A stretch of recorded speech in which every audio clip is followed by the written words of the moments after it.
Thank you for coming today. So this is about the super worker. What fascinates me about immersive technologies is that it can effectively give you almost superhuman powers. We can see augmented graphics in front of us if we're doing training. Even if you look at the Tesla suit just over there, even physical interactions can be enhanced using some of this technology. So the idea around this is to talk about how can this technology enhance people working. And the context for this is that there are some pretty scary figures out there. The UK suffers a pretty poor productivity record. It's actually going up recently, which ruins what I'm saying, but it still lags behind Europe considerably. And there's also, according to the CBI, an issue with skills shortages. And according to some recruiters, that recruitment is a serious issue as well. So training and recruitment and skill shortages and productivity are all issues I'd like to talk about during this discussion. And I'm really pleased because we have Joseph from Visyon, who has got by the way, everybody here apart from Darryl is exhibiting, so you'll be able to try their experiences afterwards. A collaborative tool. Sam, who hopefully, I don't know if any of you saw my video on LinkedIn, Make Real, fantastic company who are doing a lot of enterprise. We've got some great clients like EDF, McDonald's, and some really great integration into learning and development. And then Darryl, who's a fascinating guy. He's from, I may have this wrong, High Speed Rail 2 College, which is from my neck of the woods, which is Birmingham. Anybody in Birmingham, Midlands? Jim? Oh, he's gone. Right. Wolverhampton. Who's using a lot of HoloLenses actually for their training and engineering programs. And it's Justin, isn't it? Sorry, I always think of Tom when I think of him. Yeah. Justin is from a company called Immerse. Again, Immerse are over just at the very end. I can genuinely say, when I went to see Immerse, which was last December, I came out and told Kerry, the show organizer, that I've seen the future of training. And this is somebody who's been involved with VR since 2012. I had the ability to literally be shown how to put together an Inmarsat satellite. Was it you that showed me that? I've done it so many times I can't remember. Okay. Yeah, might have been. But I still remember putting together that satellite. It was stunning, absolutely incredible. So maybe I could just ask Joe, and then we'll move along, just to introduce yourselves and tell us a little bit about your company before we talk about some of the issues. Great. Yeah. Hi, hello everybody. My name is Joseph. I work for Visyon, work in business development for the UK. Visyon is an innovation services firm. We are international. We have an office in Barcelona, London, LA, New York, and Milano, Italy for the sunny days. And our focus is really using emerging technology to develop business solutions. So we've been running for 5 years. We are a fully integrated company. We're about 55 people deep. And so the backbone of the company has been doing creative services, using all the spectrum of the extended realities, you name it. And within the last 2 years, we've pivoted more towards enterprise, training and learning. So at the moment, we have developed ready-made frameworks for any enterprise that doesn't really want to spend the time, the money, or doesn't have the resources, manpower, to develop a solution. So we give them that white label, blank, white piece of page where they can easily integrate, comms and content. And then our other sort of cultural DNA of the company is social innovation. So we do spend up to 20% of our resources on using tech for good. So some of the case studies that you may have seen in the past, we did a VR project for the Alzheimer research in the UK. It was a VR project called the Walk Through Dementia. So every year we tend to have this sort of flagship projects. Last year was a project with Cornerstone. So we do sort of have a strong emphasis on the social aspects, and we think that the future of sort of the workforce will be heavily influenced on how technology impacts people's lives. Yes, I think I'll leave it there. That's great, thank you. Hi, my name is Sam Watts and I'm Director of Immersive Technology for Make Real. I joined about 5 years ago and went on a journey to discover what the current wave of immersive technology can offer to corporates for learning, development, training and onboarding, etc. I've made myself very ill understanding the technologies so that you don't have to be. According to Analytica, I'm 12th most influential person in VR last year, aiming for the top 10 this year. Make Real itself, we started about 12 years ago with full flight simulators and multi-channel wide projection screen construction site training simulators. About 4 years ago, we switched over to virtual reality, augmented reality, with the sort of current wave of the technologies. But overall, we work with our clients and partners, which includes, as Jonathan already said, Vodafone, McDonald's, EDF, etc., to ensure that they're coming to us with a business objective or a learning objective or a pain point to address, rather than coming to us just because they want to do something with XYZ technology. We're very conscious of ensuring that these emerging technologies are treated fairly, but also not as a gimmick, because ultimately if it fails then we'll fail as well. So we've been working with a lot of colleges as well, and so it's all about employee empowerment, making training and onboarding much more engaging and immersive. The people sort of growing up with mobile phones and tablets and internet today, they want much more than just flat traditional e-learning content. So we also partner with a number of major e-learning companies such as Kineo, Leo, Brightwave, etc., to complement their traditional e-learning offerings. And the rest, I guess, we can show you at our booth. That's great. Darryl, introduce us to High Speed Rail 2 College. Okay. Hello everybody, my name is Darryl Unit. I am the head of ICT for the National College for High Speed Rail. Very much a new organisation. In fact, we are the first brand new FE college in 25 years in the United Kingdom. One of the things that we're really driving to adopt within our college is the use of high-end and cutting-edge technology. We're very passionate about developing a skilled workforce that's had exposure to this technology in education, and then taking that into industry, in particular the high-speed rail industry. It's been demanded by our board, which represents most of the companies that have been awarded contracts by the high-speed rail industry, HS2 project. And as Europe's largest civil engineering project, there is going to be a massive skills shortage to actually build the infrastructure for the high-speed rail network. And that's where we come in. We want to produce an informed and informing skilled workforce.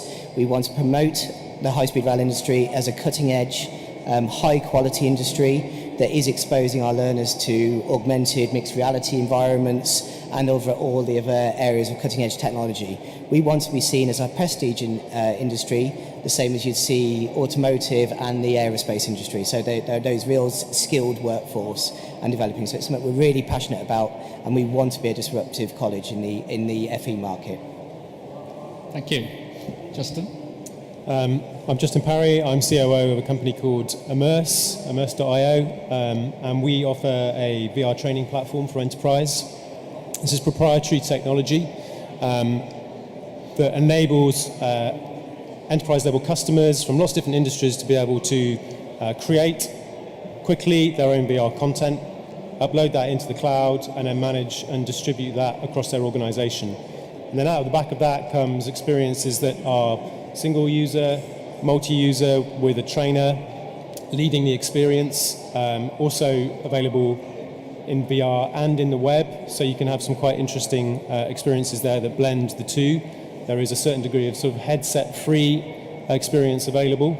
And we're working with some very big companies, as I say, across lots of different industries, defense, logistics, oil and gas, and a number of others, to essentially move them away from point solutions, from one-off projects that are being spun up from lots of different places in the business, consolidating that down into a single place so that they can manage that more effectively. Because all these companies are looking to grow their immersive technology content, and many of them now are reaching that tipping point where actually they know they need to do it in a more sensible manner. So we're we're there to offer that platform level technology. Thanks, Justin. So in terms of training then, and I'm going to start with you actually, Justin, away. What opportunities does virtual reality have as opposed to something like a typical webinar or a classroom situation? And maybe you could describe the collaboration tool that I used. What actual quantifiable benefits does virtual reality have when it comes to training, considering at the moment it's not particularly widespread and it does take a bit of investment for a company? Yeah, I mean, there are lots of applications, but the one that the really obvious ones are when you need to interact with the physical world, but in scenarios that are actually really quite difficult to simulate in real life. And just to give you some examples of that, so the one that you did, which was the assembly of a satellite dish, that piece of equipment is £100,000, and so getting access to that to train people is really tough. You have to get people to that location, you have to have a trainer present to walk them through it, you have to potentially pay all those travel costs and accommodation, whatever that might be. So there's the immediate benefit there. And then we have similar things like augmenting physical simulators in the defense industry. So we've created a submarine training experience for Kinetic, a big defense company. And there, the idea is to not replace those expensive physical simulators that have got the hydraulics and all that kind of stuff, but to add to them. Because obviously there's similar problems there around having to travel to that location to use that and having a very limited amount of time an individual trainee can spend in there. So the idea there is to enable people to go in and do that beforehand and practice it repeatedly as many times as they need to practice it. Yeah. And then fundamentally, obviously the big difference is that you're learning by doing and you're not abstracting away these very 3D, obviously, experiences. So previously, if you wanted to try and teach somebody how to assemble this satellite and you tried to put that onto a 2D screen or a tablet, you would have to create huge degrees of abstraction. You'd have to design the user interface that would guide them through it, which actually takes away from the real learning, which is just show me how to put this thing together. And so in basic terms, that's where the power for me really lies. We have the multiplayer functionality, which I think really adds to that in terms of immersing you in the moment, keeping you entirely present, making you feel embodied, because then you're not focusing so much on the fact that this is not real. You're just there in the moment doing it, and I think that's the difference. You're tapping into a different part of the learner's brain. I mean, that's what I found when I was using the Immerse, is that it's still the human element that's so important. So when I was being instructed, I was literally being handed over parts of the satellite, in a real scenario. Obviously, we were in the same office. It could have been worldwide. Sam, obviously you've done a lot in the enterprise space. Again, what quantifiable benefits have you found? For example, I can't remember the exact figure now, but with EDF, what you did with those guys, you managed to free up a lot more time of the staff, is that right? So EDF are training all of their employees with an onboarding program about what they're doing at Hinkley Point C. This, obviously helps tie the employees more closely to the company and the belief and the drive of where they're going. Could you just describe you're putting together I can't remember what it was now, but the one I tried in Brighton. But the idea is that they had a one-day course that was delivered with dry PowerPoint presentations. We created that in 3D, tablet-driven. By streamlining the content and making it easy to understand, they reduced the training time by 2 hours. And they had them for a day, so it was like, well, what do we do with them for the rest of the 2 hours? So we created a number of complementary practical immersive technology experiences, one of which you did, where you're building the primary circuit of a nuclear power station, having learnt the theory of atom structure and fission and how power stations are organised and laid out. They then took essentially a 4D puzzle, put all the pieces together against the clock, different degrees of difficulty, single loop, 4 loops, a fully gamified experience. So they got a medal at the end depending upon how quick they were, how accurate they were. But then also using VR, once they completed it, we were able to drop the world away and then represent the whole of the nuclear power station, the steam generators, all the pipes, the pumps and everything at full scale, so they can actually understand quite how big these things are. And again, it's another time cost saving element where you can't just take random employees into the nuclear generator or reactor core. It's quite dangerous, and shutting it down is not possible, and it takes. But I think also what's important to note is that one of the experiences when you're high up, I can't remember now the client, but high up on a scaffolding rig or something, and you act differently in a simulator scenario where you do feel high up possibly than you would if you're just answering questions or doing something in a classroom situation. If you feel like you are genuinely in danger if you make the wrong move. Joseph, with Vision, in terms of a training capacity, what have you done so far? And again, what are the quantifiable benefits, or what do you expect them to be? In training, we have currently working with Vodafone in Spain, so for all their retail staff training. Yeah. So being able to use these frameworks to integrate all their assets, video, 2D, 180, 360. So it gives them a very user-friendly framework that they do need to develop. So they're currently they're 3 months into the pilot program, so it deals with challenges like complexity, scale, distance. So I think these sorts of technologies help to offer those sort of type of operational solutions. So Vodafone, let's see how that progresses. We'll have a bit more tangible results in the next 3 months. Then we're also working with Probability in America. So they're trying to disrupt all the skills, trades, certifications. So also using these frameworks where our broadcaster framework. So they're also able to do sort of live questionnaires in a virtual environment. They can have all the content. So it gives us a more intimate space, for the skills or for the learner. So they don't, they can't be poked by Facebook or Alexa. So it gives them that more intimate, private space. So it just also helps with the learning. Okay. Right, and so Daryl, I know you could do a whole presentation. Daryl did an amazing presentation at BET, called The Fourth Industrial Revolution. Trying to just, so again, training, and I'd like you to really focus on specifically High Speed Rail 2 and the safety aspect as well. And I think it's really interesting because it's been touched on by everybody on the panel. But for us, safety is absolutely paramount. High Speed Rail is going to be Europe's largest civil engineering project. With that, there is risk, and there is a documented percentile of risk of potentially injury, loss of life, loss of limb. And High Speed Rail is very, very keen to reduce that percentile. And if that can be adopted right at the very beginning with the learner's experience, so we can expose learners to very dangerous environments using augmented or mixed reality. So if this means working overhead, working at height, if it means working in a virtual trackside environment, or as we talked about, again, it just works so well with this panel. If we are talking about a 4.5-ton high-speed rail bogie, if you can virtualize that and you can disassemble and reassemble and you can get that repeatable knowledge and that repeatable understanding in a very, very safe environment, when you finally do expose your learners to that dangerous and actual physical danger, there is going to be that muscle memory, there's going to be that understanding of the risks, and they are going to be so much better, and that percentage, and that's one of the aims of the college, is to reduce that percentage of risk and the chances of injury. It is an unfortunate thing. It is going to happen with a very large civil engineering project. But if we can drop that by even a couple of percent, it feels like the college has really, really achieved a fantastic goal using this type of technology, this great cutting-edge technology.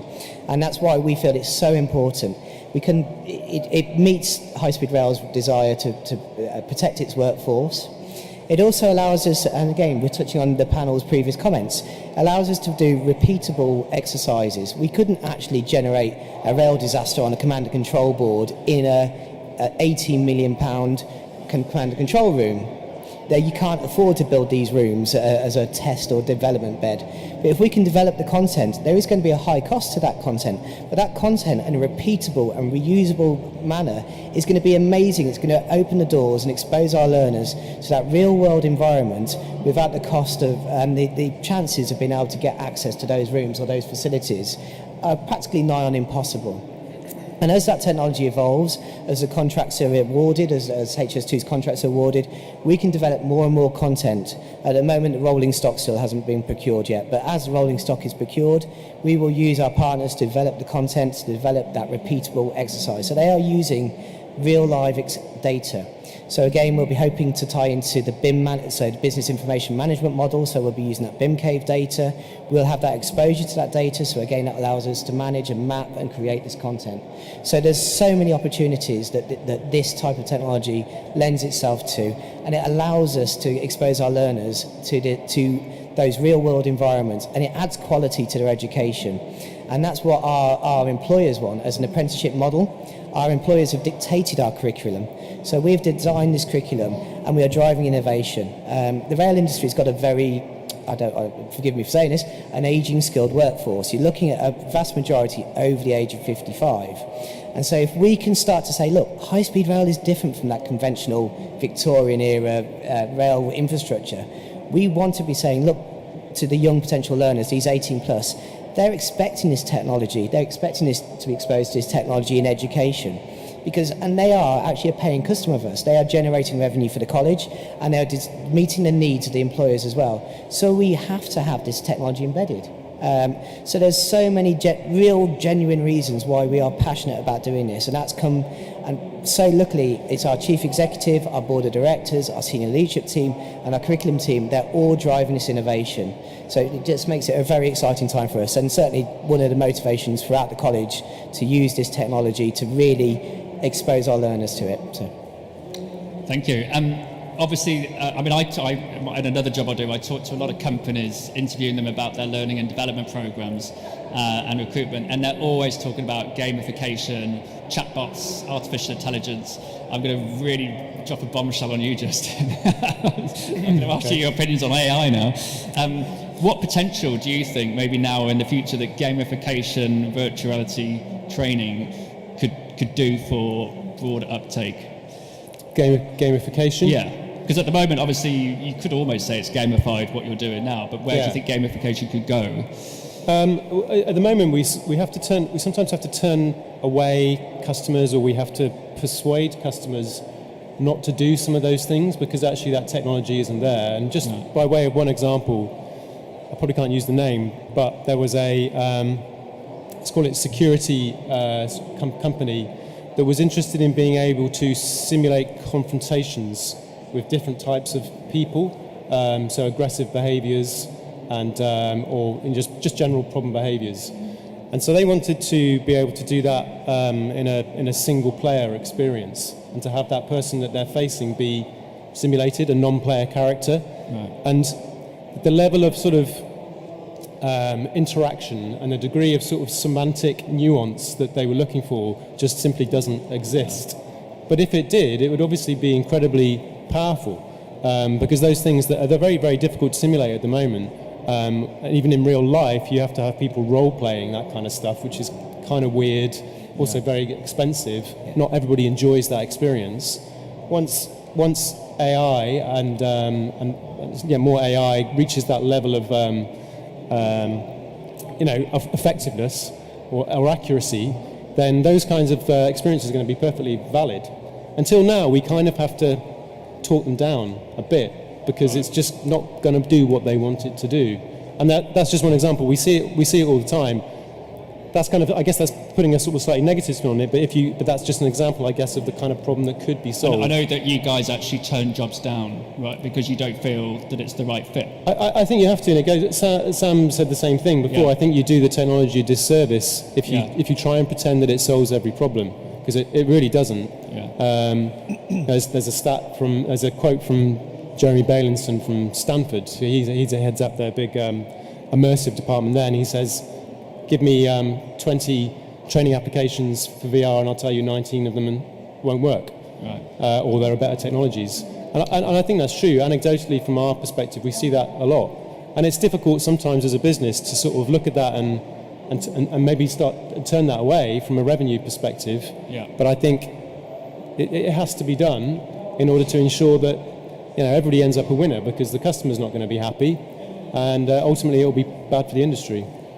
But then ultimately it does fit into a lot of the sort of corporate training mentality in enterprise, is that obviously you're going to be looking at the longer term goals and gains rather than a short term quick win. Yeah. So if they come to us and say we want something on HoloLens, then we'll wonder, what is the objective and why, beyond just having something on HoloLens, because it's cool. But if you treat it as a gimmick, then it will be a gimmick. Yeah. But ultimately, the technology, we do a lot of education around what it is capable of doing, what it isn't capable of doing, and then how it can address current objectives, but working out the short, medium and long-term plans of where it will be.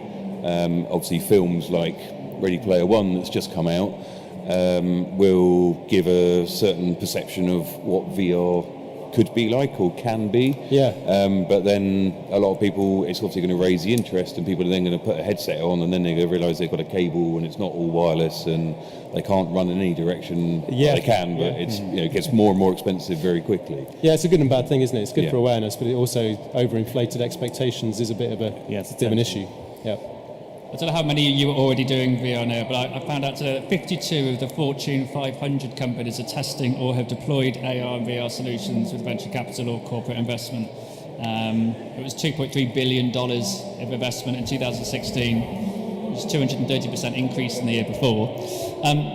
Part of that, I'm guessing, is that, actually, this question I'm going to kind of jointly ask Joe and Sam.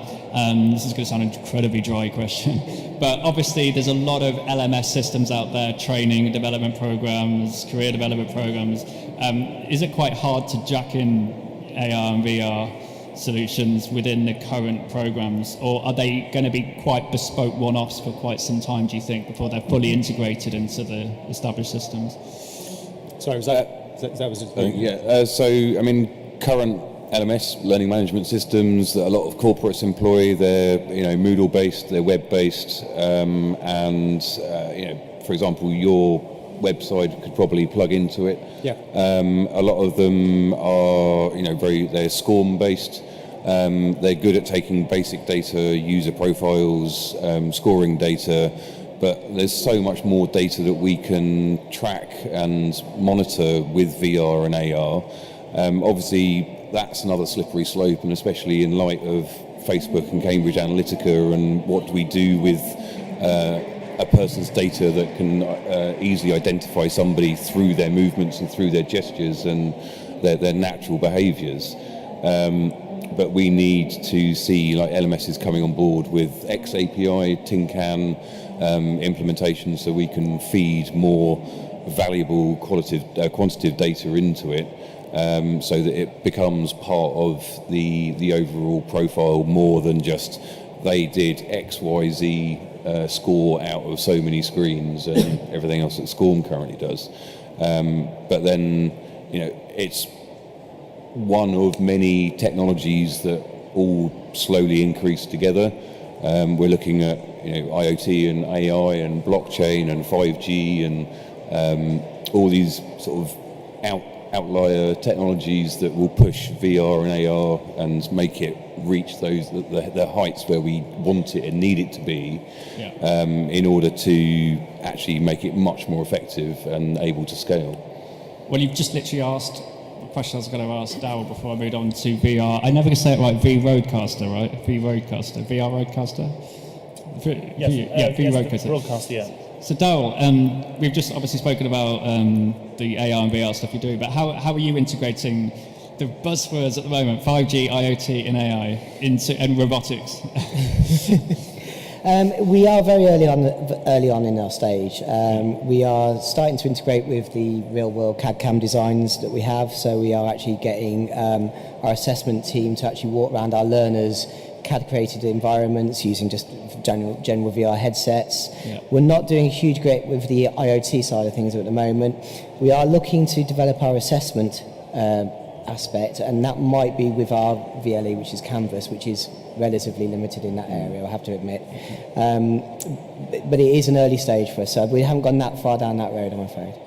And so, Joe, we've obviously a lot of real-time game engine stuff we're talking about, but I mean, for example, not your company, but VTime, the social network, they did something for Vodafone where, slightly going off, this is more marketing, but they had the CEO of Vodafone in a simulated Vodafone shop to launch their products.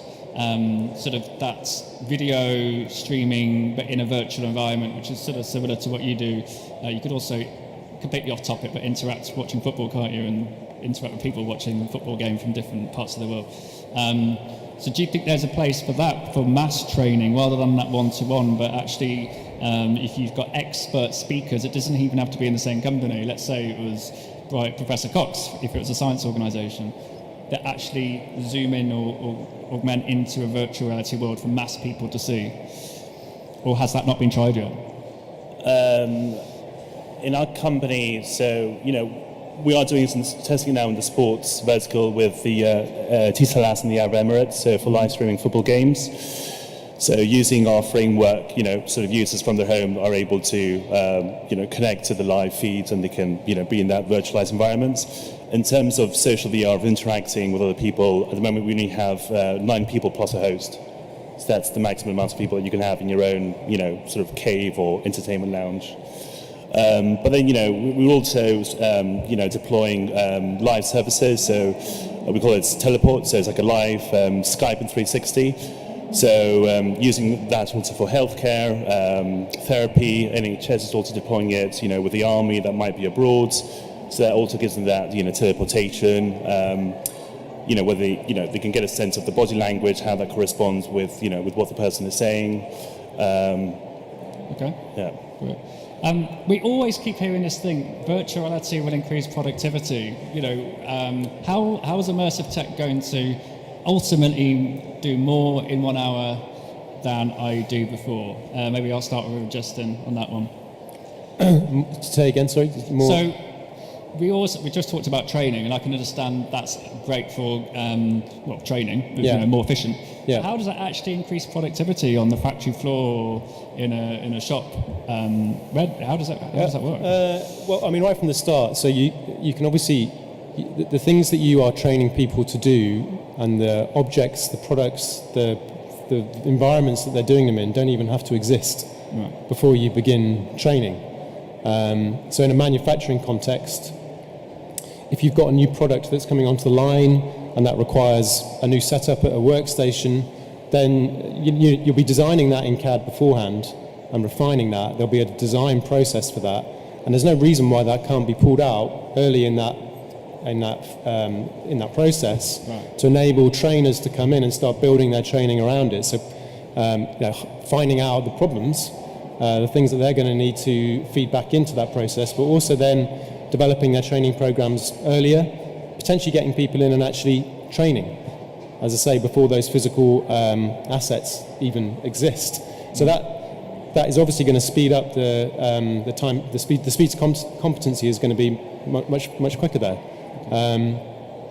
And then in terms of, I mean, we talked about the repeatability piece, but the ability to do these complex things over and over again builds the muscle memory, exactly as Daryl was saying, in a way that other types of training can't.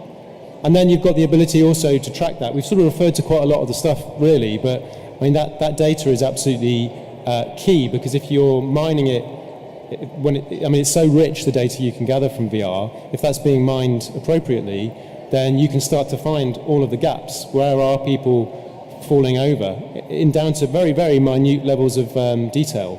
And then again, that can potentially alter your program of work, whatever it might be, but then also enable you to change the training to ensure that you're filling in all those gaps. I mean, there's lots more, but I mean, they're all based around those key things, which is the level of interaction that you can gain, the repeatability, measurement. As you say, you can imagine the future where it does become really AI-driven. They're responding to you, they're adapting with you as the ultimate trainer in the organisation. Yeah, of course. Pretty incredible. And Yeah, so, and maybe if I could just, well, I'd like to, because we don't have time to ask everybody the same question, I'd like to know your thoughts on what opportunities AR, is everybody aware of AR Kit and AR Core? You pretty sure? Yeah. At the moment, obviously, it's a handheld system and you're looking at that. It can't be that far off, surely, where the processing power is enough to split that into two in a headset. Do you think, I know Sam, you do, and certainly Darryl, 15 HoloLenses you've got. Sam, I know when I went to your office, you're doing a lot of the stuff with the HoloLens. What difference in terms of productivity training and upskilling do you think, or if any, that mixed reality will have compared to virtual reality? Is there a difference? Well, I mean, just to quickly go back to AR Kit, AR Core, mobile headset AR. I mean, you're twice as productive when you can use two hands. True. So I think the future of AR is all going to be headset orientated down to a pair of glasses. HoloLens is very nice, but there's current technical limitations, and we know there's going to be another version next year, I guess. It's great for maintenance training and having remote supporters. You can have fairly untrained engineers in the field looking at a particular asset, and then the remote worker back in the office can then identify what it is and then draw and show them what they need to do to maintain or change or upgrade, whatever it is. But in terms of mixed reality, we do a lot of work with construction, and we deployed a multi-million large screen, Aussie dollar, large screen mixed reality trainer for construction site health and safety training in Melbourne it's called a BLSC centre. And they have something like 170,000 construction site workers go through their programme of on-site health and safety training every year. And they've been in operation since 2013, and they've shown pretty much year on year tracking construction site workers who've gone through their system of mixed reality, 3D content, learning objectives built into the content, and then bringing in real world construction actors as well. Following their trainees, they've had a 90% reduction of avoidable on-site incidents. Incidents? Homicide? 90% of avoidable on-site incidents. Oh, I thought it was a homicide. And it could be anything from somebody, not looking where they're going and stepping on a plank of wood with a nail, to cutting themselves, to standing under a pile of bricks and getting squashed. And it's fairly dark, but you're very productive when you're not injured and still alive. Absolutely. And Joe, are you looking into AR side of things, or are you predominantly?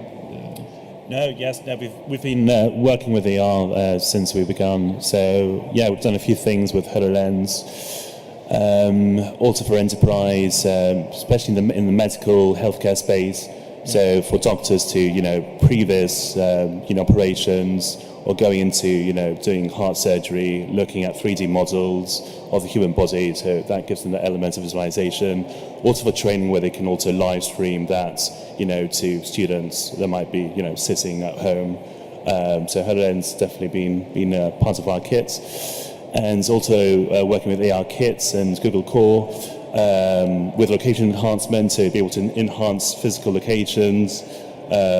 Sort of build that muscle memory, give people sort of a previs of where they're going to go, and then on the floor be able to augment it, whether it's using a handheld mobile device, a tablet, or headset. Do you think, this is a slightly broader question now, there's still a lot of debate in the industry whether virtual reality will ever truly take off? If you look at the concurrent users of the Vive, it never really gets above 2,000 worldwide. But there seems to be huge growth. I know we were chatting with Sam before, Make Real are growing very, very quickly in this enterprise space. Do you think that virtual reality, let's just say immersive tech for now, has the largest chance of penetration into the way we work, live, but not play? Or do you still think it's up for debate? But do you think that VR for enterprise is such a no-brainer that it will never go away now? That's for everybody. Maybe we start off with Justin.